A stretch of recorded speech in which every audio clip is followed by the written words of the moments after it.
सत श्री अकाल दोस्तों, मैं ਤੁਹਾਡਾ ਆਪਣਾ Gurmilap Singh Dalla, managing director Macro Global Moga group of institutes and immigration services. ज़्यादातर मैं लाइव ਹੁੰਨਾ ਕੋਈ ਨਾ ਕੋਈ ਇਮੀਗ੍ਰੇਸ਼ਨ ਸਟੱਡੀ ਵੀਜ਼ਾ ਜਾਂ ਕਿਸੇ ਮੁਲਕ ਦੇ ਰੂਲਸ ਐਂਡ ਰੈਗੂਲੇਸ਼ਨਸ ਦੀ ਕੋਈ ਅਪਡੇਸ਼ਨਸ ਨੂੰ ਲੈ ਕੇ ਮੈਂ ज़्यादातर ਲਾਈਵ ਫੇਸਬੁੱਕ ਤੇ ਇਮੀਗ੍ਰੇਸ਼ਨ ਮੁੱਦਿਆਂ ਨੂੰ ਜਾਂ ਸਟੂਡੈਂਟ ਵੀਜ਼ਾ ਦੇ ਮੁੱਦਿਆਂ ਨੂੰ ਲੈ ਕੇ ਹੁੰਨਾ। ਪਰ ਜੋ ਅੱਜ ਮੇਰਾ ਲਾਈਵ ਆ ਉਹ ਪਿਛਲੇ ਸਮੇਂ ਦੌਰਾਨ ਮੇਰੇ ਪੇਜ ਦੇ ਉੱਤੇ ਜੋ ਆਇਲਸ ਨਾਲ ਰਿਲੇਟਡ ਜੋ ਬਹੁਤ ਫਰੀਕੁਐਂਟਲੀ ਪੁੱਛੇ ਗਏ ਕੁਐਸਚਨਸ ਆ ਉਹਨਾਂ ਵਿੱਚੋਂ 2-3 ਸਵਾਲਾਂ ਦੇ ਜਵਾਬ ਦੇਣ ਦੇ ਲਈ ਮੈਂ ਲਾਈਵ ਹੋਇਆ। मैं नोटिस की है चीज़ आपकी टीम नाल गल करके आप खुद चैक करके भी ज़्यादा क्वेश्चन आयल्स नाल रिलेटेड किहड़े पुछे जाते हैं। तो जदों मैं उन्होंने सवालों बारे ध्यान नाल पढ़िया देखिया तो विचारिया तो वाचिया तो मैनूं लग्गिया भी 2 सवाल ज़्यादा पुछे जाते हैं। पर हालांकि वो बड़े ही जे मैं उन्होंने कह ला कि वो सवालों के कुछ खास गल है नहीं गी, पर उन्होंने या तो हजे तक कदे किसी वालों सही आंसर ही नहीं दिता गया या उन्होंने पता ही नहीं किसी कोई इंस्टीट्यूशन या कोई आइल्स ट्यूटर बच्चों को ये चीज़ बारे एक तसल्ली बख्श जवाब देने तो हुण हजे तक नाकाम रहा, जो बार बार एको सवाल ही पूछा जा रहा। हालांकि बहुत छोटा सवाल आ वो बच्चे पूछते जी किहड़ा टैसट किहड़ा भरगे, ब्रिटिश काउंसिल भरीए या IDP का टैसट भरिया जाए। मैं ये गल पंजाबी दे विच मापियां नूं बच्चियां नूं क्लीयर करदा कि ब्रिटिश ते IDP ये 2 एजेंसियां ने जिन्हां कोल अथॉरिटी आ टैसट नूं कंडक्ट करन दी। इस तो वध होर इन्हां विच कोई डिफरेंस नहीं हैगा। बैंड स्कोर दे उत्ते इन्हां दोनों एजेंसियां दा आप चाहे वो इवैल्यूएशन प्रोसैस आ टैसट नूं चैक तुहाडे टैसट नूं दित्ते होए टैसट नूं चैक करन दा, मार्क्स देण दा, बैंड देण दा कोई ऐसा इंपैक्ट नहीं हैगा। इन्हां दा जिहड़ा इवैल्यूएशन प्रोसैस आ वो भी सेम आ। इन्हां दा जिहड़ा कोई आई नहीं हैगा भी IDP ज़्यादा स्ट्रिक्ट आ, ब्रिटिश ज़्यादा लीनियंट आ या ब्रिटिश ज़्यादा स्ट्रिक्ट आ, IDP ज़्यादा लीनियंट आ। जिथे भी जिहड़ी भी एजेंसी अंडर तुहानूं डेट अवेलेबल डेट जिहड़ी तुहाडी रिक्वायर्ड मिलदी आ तां तुसीं ओह लैके टैसट भर सकदे आ। दोनां दे विच तुहानूं कन्फ्यूज होण दी लोड़ नहीं है। जो ये गल्लां बणीਆਂ ने कि ब्रिटिश काउंसिल ਦੇ ਵਿੱਚ ਜਿਹੜੀ ਬਹੁਤ ਰਿਜਿਡ ਚੈਕਿੰਗ ਹੁੰਦੀ ਹੈ, ਬਹੁਤ ਰਿਜਿਡ ਚੈੱਕ ਕੀਤੇ ਜਾਂਦੇ ਆ, ਰਿਜਿਡਲੀ ਟੈਸਟ ਚੈੱਕ ਕੀਤੇ ਜਾਂਦੇ ਆ, ਐਸੀ ਕੋਈ ਗੱਲ ਨਹੀਂ ਹੈ। ਕੋਈ ਸਟ੍ਰਿਕਟ ਮਾਰਕਿੰਗ ਨਹੀਂ ਹੈਗੀ। ਦੋਨਾਂ ਦੇ ਵਿੱਚੋਂ ਹੀ ਸੇਮ ਤਰੀਕੇ ਦਾ ਸੇਮ ਲੈਵਲ ਤੇ ਤੁਹਾਡੇ ਟੈਸਟ ਚੈੱਕ ਕੀਤੇ ਜਾਂਦੇ ਨੇ। ਜਿੰਨਾ ਤੁਸੀਂ ਗੁੜ ਪਾ ਕੇ ਆਓਗੇ ਉਨਾ ਹੀ ਮਿੱਠਾ ਹੋਊਗਾ। ਮੇਨ ਫੋਕਸ ਪੜ੍ਹਾਈ ਤੇ ਕਰਨਾ, ਨਾ ਕਿ ਇਹ ਚੀਜ਼ ਤੇ ਕਰਨਾ ਕਿ ਕਿਹੜੀ ਏਜੰਸੀ ਅੰਡਰ ਟੈਸਟ ਭਰਿਆ ਜਾਵੇ। ਗੱਲ ਕਲੀਅਰ ਹੈ ਜੀ। नंबर 2 ਜਿਹੜਾ ਪੁੱਛਿਆ ਜਾਂਦਾ ਉਹ ਪੁੱਛਿਆ ਜਾਂਦਾ ਜੀ ਕਿਹੜੇ ਸ਼ਹਿਰ ਟੈਸਟ ਭਰਿਆ ਜਾਵੇ। ਕਹਿੰਦੇ ਨੇ ਚੰਡੀਗੜ੍ਹ ਨੰਬਰ ਘੱਟ ਆਉਂਦੇ ਨੇ, ਅੰਮ੍ਰਿਤਸਰ ਜ਼ਿਆਦਾ ਆਉਂਦੇ ਨੇ, ਬਠਿੰਡੇ ਵੀ ਘੱਟ ਆਉਂਦੇ ਨੇ ਜਾਂ ਬਠਿੰਡੇ ਜ਼ਿਆਦਾ ਆਉਂਦੇ ਨੇ, ਮੋਗੇ 'ਚ ਘੱਟ ਆਉਂਦੇ ਨੇ। ਇਹ ਵੀ ਕੋਈ ਮੁੱਦਾ ਨਹੀਂ ਹੈਗਾ। ਜਿਹੜਾ ਸ਼ਹਿਰ ਤੁਹਾਡੇ ਲਈ ਕਨਵੀਨੀਐਂਟ ਆ ਤੇ ਜਿਹੜੀ ਰਿਕੁਆਇਰਡ ਡੇਟ ਜਿਹੜੇ ਸ਼ਹਿਰ 'ਚ ਵੀ ਮਿਲਦੀ ਹੈ ਉੱਥੋਂ ਹੀ ਚੱਕ ਲਿਆ ਕਰੋ। ਗੱਲ ਮੇਨ ਇਹ ਆ ਵੀ ਤੁਸੀਂ ਉੱਥੇ ਐਗਜ਼ਾਮ ਦੇ ਵਿੱਚ ऑन स्पॉट तुहाडी जिहड़ी परफॉर्मेंस आ वो मैटर करनी है, उहदे उत्ते ज़्यादा फोकस करो बजाए इस चीज़ दे IDP ब्रिटिश शहर किहड़ा। इन्हां चीज़ां नाल साडे जवाकां दा ज़्यादा ध्यान हो गया जिहदे करके प्रॉब्लम आ रही है बैंड स्कोर ना आउण दी। ठीक है जी।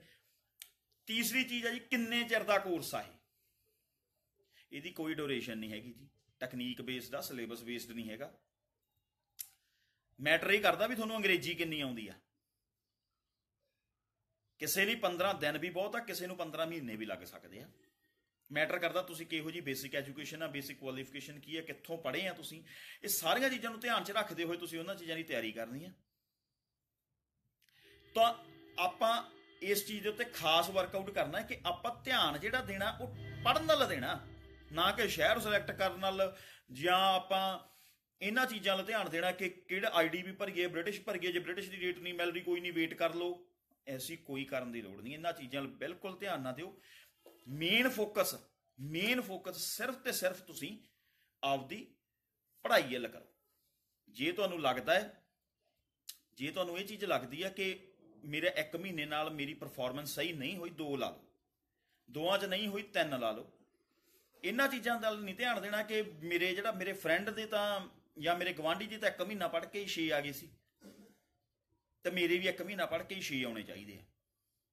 ਤੁਹਾਡੇ 15 ਦਿਨਾਂ 'ਚ ਵੀ 6 ਆ ਸਕਦੇ ਆ ਤੇ ਤੁਹਾਨੂੰ 3 ਮਹੀਨੇ ਵੀ ਲੱਗ ਸਕਦੇ ਆ, ਕਿਉਂਕਿ ਡਿਪੈਂਡ ਕਰਦਾ ਕਿ ਤੁਹਾਡੀ ਬੇਸਿਕ ਕੁਆਲੀਫਿਕੇਸ਼ਨ ਤੇ ਤੁਹਾਨੂੰ ਇੰਗਲਿਸ਼ ਕਿੰਨੀਆਂ ਆਉਂਦੀਆਂ ਨੇ, ਇੰਗਲਿਸ਼ ਕਿੰਨੀ ਆਉਂਦੀ ਹੈ, ਕਿਸ ਲੈਵਲ ਦੀ।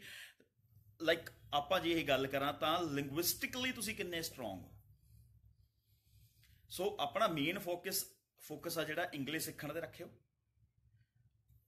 ਪੜ੍ਹਾਈ ਤੇ ਮਿਹਨਤ ਤੇ ਮੇਨ ਫੋਕਸ ਰੱਖਣਾ ਆ, ਨਾ ਕਿ ਇਸ ਚੀਜ਼ ਤੇ ਫੋਕਸ ਰੱਖਣਾ ਕਿ ਡੇਟ ਕਿਹੜੀ ਸਿਲੈਕਟ ਕਰੀਏ ਜੀ, ਜਾਂ ਆਪਾਂ ਸ਼ਹਿਰ ਕਿਹੜਾ ਸਿਲੈਕਟ ਕਰੀਏ ਜੀ। ਇਹ 2-3 ਚੀਜ਼ਾਂ ਜਿਹੜਾ ਮੇਨ ਕੁਐਸਚਨ ਪੁੱਛੇ ਜਾਂਦੇ ਨੇ, ਤੇ ਮੈਂ ਕਲੀਅਰ ਕਰਦਾ ਪੰਜਾਬੀ ਦੇ ਵਿੱਚ ਸਾਰੇ ਮਾਪਿਆਂ ਨੂੰ, ਸਾਰੇ ਵੀਰਾਂ ਨੂੰ ਜਿਹਨਾਂ ਨੇ ਕਿ ਟੈਸਟ ਦੇ ਵਿੱਚ ਅੰਪੀਅਰ ਹੋਣਾ ਆ, ਨਾ IDP ਨਾ ਬ੍ਰਿਟਿਸ਼, ਜਿਹੜਾ ਵੀ ਤੁਹਾਨੂੰ ਸੈਟ ਸੁਟੇਬਲ ਲੱਗਦਾ, ਜਿੱਥੇ ਵੀ ਸੁਟੇਬਲ ਡੇਟ ਮਿਲਦੀ, ਜਿਹਦੇ ਅੰਡਰ ਜਿਹੜੀ ਏਜੰਸੀ ਅੰਡਰ ਵੀ ਮਿਲਦੀ ਹੈ ਭਰ ਦਿਓ।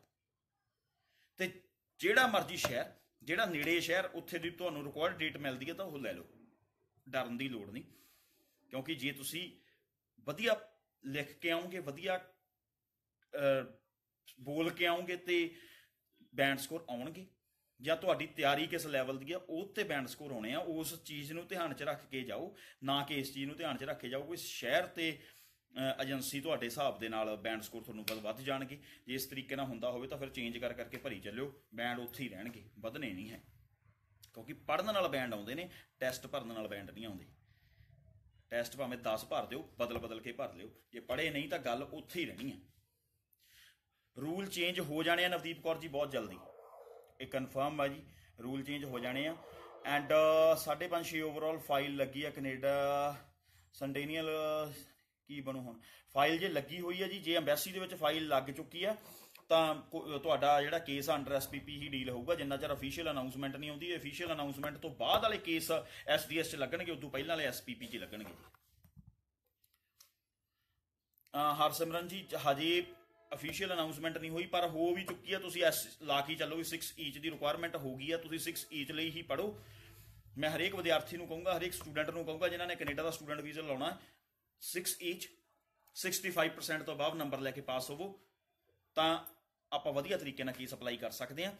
ਅਟਰੈਕਟਿਵ ਐਡਵਰਟੀਜ਼ਮੈਂਟਸ ਤੇ ਫਾਲਤੂ ਦੀਆਂ ਜਿਹੜੀਆਂ ਐਡਵਰਟੀਜ਼ਮੈਂਟਸ ਵੱਲ ਉਹਨਾਂ ਨਾਲ ਧਿਆਨ ਨਾ ਦਿਓ, ਸੌਖੇ ਰਾਹ ਨਾ ਅਪਣਾਓ, ਮਿਹਨਤ ਕਰੋ ਆਪਦੇ ਪ੍ਰੋਫਾਈਲ ਨੂੰ ਸਟਰੋਂਗ ਬਣਾਉਣ ਦੇ ਲਈ, ਤੇ ਮਿਹਨਤ ਦਾ ਹੀ ਮੁੱਲ ਪੈਣਾ। ਇੰਨਾ ਕਹਿੰਦਾ ਹੋਇਆ ਖਿਮਾ ਦਾ ਜਾਚਕਾਂ ਜੀ। ਸੋ ਮੈਂ ਜਿਹੜੀ ਗੱਲ ਤੁਹਾਨੂੰ ਗੱਲ ਕਲੀਅਰ ਕੀਤੀ ਆ, ਉਸ ਚੀਜ਼ ਵੱਲ ਮੇਨ ਫੋਕਸਡ ਰਹੋ। ਸ਼ਹਿਰ IDP ਬ੍ਰਿਟਿਸ਼ ਇਹਨਾਂ ਵਿੱਚ ਕਨਫਿਊਜ਼ ਹੋਣ ਦੀ ਬਜਾਏ, ਜਾਂ ਇਹਨਾਂ ਚੀਜ਼ਾਂ ਪ੍ਰਤੀ ਹੀ ਵਰਕਆਊਟ ਕਰੀ ਜਾਣ ਦੇ ਬਜਾਏ ਪੜ੍ਹਾਈ ਤੇ ਜ਼ਿਆਦਾ ਫੋਕਸ ਕਰ ਦਿਓ ਤਾਂ ਜ਼ਿਆਦਾ ਵਧੀਆ ਹੋ ਜਾਊਗਾ ਤੁਹਾਡੇ ਲਈ। ਇਹ ਇੱਕ ਫਾਲਤੂ ਦੀਆਂ ਗੱਲਾਂ ਨੇ, ਮੈਨੂੰ ਨਹੀਂ ਪਤਾ ਕਿੰਨਾ ਨੇ ਅੜਾਈਆਂ ਨੇ, ਜਾਂ ਆਪਾਂ ਆਪ ਹੀ ਆਪਦੇ ਸੈਲਫ ਫੈਬਰੀਕੇਸ਼ਨਸ ਨੇ, ਵੀ ਆਪਦੇ ਹਿਸਾਬ ਨਾਲ ਹੀ ਆਪਾਂ ਕਰ ਲੈਂਦੇ ਨੇ। ਜੇ ਕਿਸੇ ਪਹਿਲਾਂ ਬ੍ਰਿਟਿਸ਼ ਭਰਿਆ ਸੀਗਾ ਤਾਂ ਉਦੋਂ ਬੈਂਡ ਨਹੀਂ ਆਏ, ਤੇ IDP 'ਚ ਉਹਦੇ ਬੈਂਡ ਆ ਗਏ।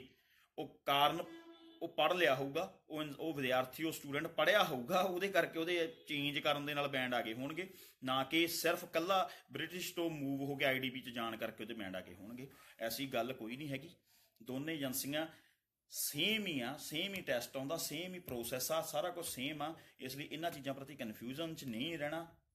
ਇੰਨਾ ਕਹਿੰਦਾ ਹੋਇਆ ਖਿਮਾ ਦਾ ਜਾਚਕਾਂ ਜੀ। ਬਾਕੀ ਜੇ ਕੋਈ ਸਵਾਲ ਹੋਇਆ ਤੁਸੀਂ ਮੈਨੂੰ ਇਨਬਾਕਸ ਕਰ ਸਕਦੇ ਹੋ, ਮੇਰੀ ਟੀਮ ਤੁਹਾਡੇ ਨਾਲ ਕੋਸ਼ਿਸ਼ ਕਰੂਗੀ ਐਜ਼ ਸੂਨ ਐਜ਼ ਤੁਹਾਨੂੰ ਰਿਪਲਾਈ ਕਰਨ ਦੀ। ਧੰਨਵਾਦ।